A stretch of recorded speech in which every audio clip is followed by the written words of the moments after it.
I want to thank you for tuning in to my video on determining just the right or proper level of direct supervision. And this will be a two-part video. Determining just the right amount of direct supervision is the mainstay for the first-line supervisor. But it also applies to anyone who supervises anybody else. There's a lot to go wrong here. If you over-supervise people that don't need supervision, or you under-supervise people who do, bad things will happen. And as somebody in a leadership management position, all that pain is going to be self-inflicted. So there's 4 dimensions that determine just the right level of supervision for each person. The level of training that they've received, their depth of experience, their familiarity with the task as assigned, and the individual's disposition or work ethic. So there's 4 basic groups that we're talking about here, and how you supervise each group depends on how they're responding to their work environment. Group 1 needs supervision and wants supervision.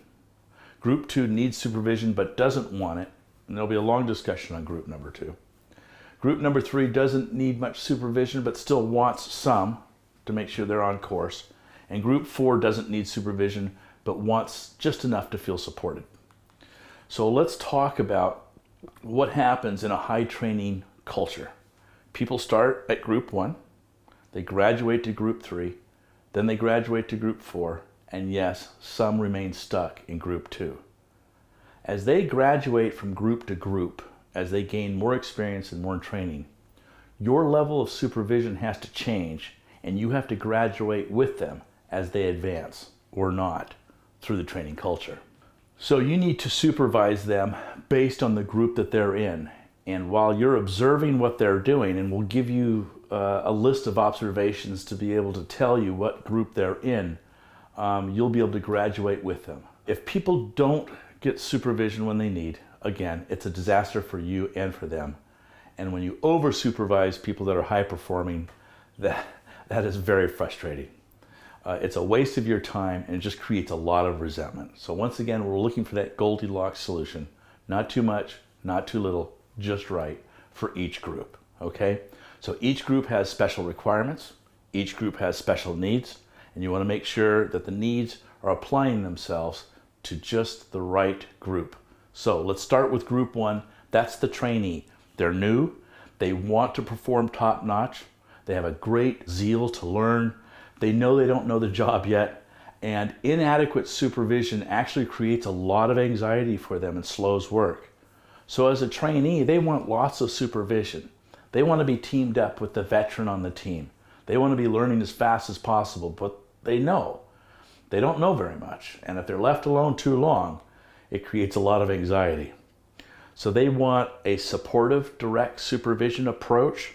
The supervisor needs to be there. You want to pair them up with the most experienced crew members.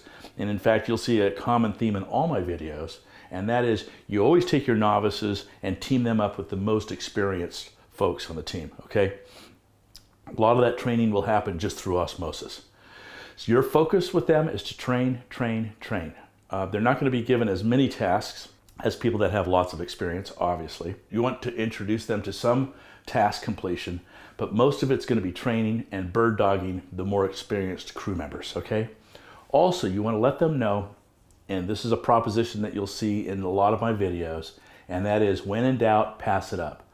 You don't want anybody on your crew walking around not quite sure what to do next. So you build that communication in and make sure they know. If there's any doubt, pass it up. Group number 1 are typically going to learn and flourish, and when they do, they'll eventually graduate to group 3. This is the group that doesn't need much supervision but still wants some, okay? Now here's the key, and this is where supervisors muck this up all the time. When group 1 person graduates to group 3, you need to change your supervision on their daily activities. If you don't, they're going to feel stifled, held back, and untrusted. If somebody has gained enough experience to get into group 3, they know a lot about what they need to do at the workplace. And if you constantly supervise them as if they're a trainee, that's exactly how they're going to feel, stifled, held back, and untrusted. And it's because your supervision level didn't graduate with their experience level. Okay? It's an unnecessary tragedy that's inflicted by the supervisor, and it is one of the definitions of second-rate supervision. Okay? So let's talk about group 3. These are people that have gained experience and have lots of confidence.